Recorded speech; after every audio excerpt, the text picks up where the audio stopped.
ایک وقت تھا جب زمین پر جادو، اسرار اور فطرت کے درمیان ایک انکہی دوستی ہوا کرتی تھی۔ پہاڑ باتیں کرتے تھے، دریا گنگناتے تھے اور مور صرف رقص نہیں کرتے تھے، وہ راز چھپاتے تھے۔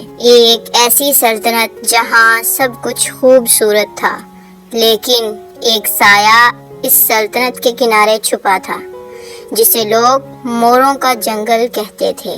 نورستان کی 3 شہزادیاں، نائلہ بہادر جیسے شیر کی روح، نازنین دانا عقل مند جیسے کتابوں کی سانس ہو، اور نشین معصوم جیسے صبح کی شبنم۔ تینوں بہنیں ایک دوسرے سے جدا مگر دلوں میں ایک جیسا سوال، ایک خلا، ایک تڑپ، جیسے کوئی سچ ان سے چھپا ہو۔ ایک دن نشین نے محل کی پرانی لائبریری میں قدم رکھا اور ایک گرد آلود کتاب کھولی۔ تب ہی کمرے میں نیلی روشنی پھیل گئی۔ دیوار پر ایک سنہرا مور ابھرا۔ لکھا تھا، تمہارا اصل آغاز اس جگہ ختم ہوتا ہے جہاں جادو اور سچ ایک ہوتے ہیں۔ اسی رات تینوں نے وہی خواب دیکھا، ایک مور، جادوئی آنکھوں میں کائنات اور اس کی آواز میں گونجتا سچ۔ کہنے لگا، اگر سچ جاننا ہے تو موروں کے جنگل میں قدم رکھو۔ صبح خاموش، بغیر کسی کو بتائے، تینوں شہزادیاں نکل پڑی۔ محل سے دور ایک انجان راہ پر، راستے خاموش، پرندے چپ، درخت جیسے سانس روک کر دیکھ رہے ہوں۔ قدرت بھی جانتی تھی کچھ بڑا ہونے والا ہے۔ جنگل میں قدم رکھتے ہی روشنی پیچھے رہ گئی، نیلا اندھیرا چھا گیا۔ پھر ایک مور نمودار ہوا، نہایت حسین، آنکھوں میں چمک، آواز میں گہرائی، اور بولا، آخرکار تم آ ہی گئیں، تم جنہیں دنیا سے چھپایا گیا تھا۔ مور راج، موروں کا بادشاہ، تینوں بہنوں کو ایک روشن وادی میں لے گیا جہاں آسمان ستاروں سے بھرا تھا اور زمین پانی کی طرح چمک رہی تھی۔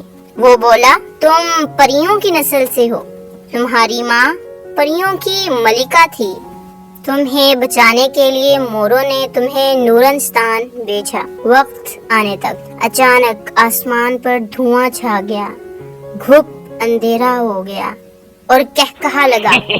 زالگار واپس آ چکا تھا اور اپنی مکرو آواز میں کہنے لگا، بہت وقت گزر گیا، اب نہ تم پری ہو نہ انسان، تم صرف میری ہو۔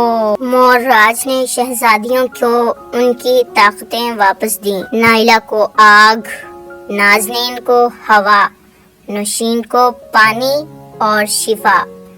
تینوں نے آنکھیں بند کیں اور جب کھولیں تو آنکھوں میں بجلی، وجود میں جادو اور قدموں میں زمین کانپ رہی تھی۔ زالگار کی فوج لڑائی کے لیے سامنے آئی۔ زالگار کی فوج میں سائے، ناگ، چمگادڑیں تھیں تو نائلہ نے آگ برسانی شروع کی،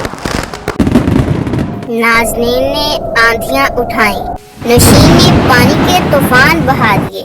آخر میں تینوں نے ایک دائرہ بنایا اور چیخ کر کہا، سچ ہمیشہ جیتتا ہے۔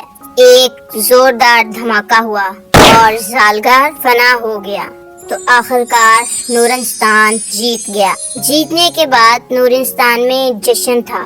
لوگوں نے شہزادیوں کو دیکھا اور محبت سے پکارا، ہماری بیٹیاں واپس آ گئیں۔ بادشاہ نم آنکھوں سے بولا، تم ہماری ہو، جانے پریوں سے آئی ہو یا آسمانوں سے، لیکن تم ہماری ہو۔ موروں نے انہیں الوداع کہا اور جنگل میں لوٹ گئے۔ لیکن آج بھی جب بارش کی بہتی ہوئی ندی گرتی ہے تو مور گاتے ہیں اور کہتے ہیں، سچ کی جیت ہوئی، محبت زندہ رہی اور راز روشنی بن گیا۔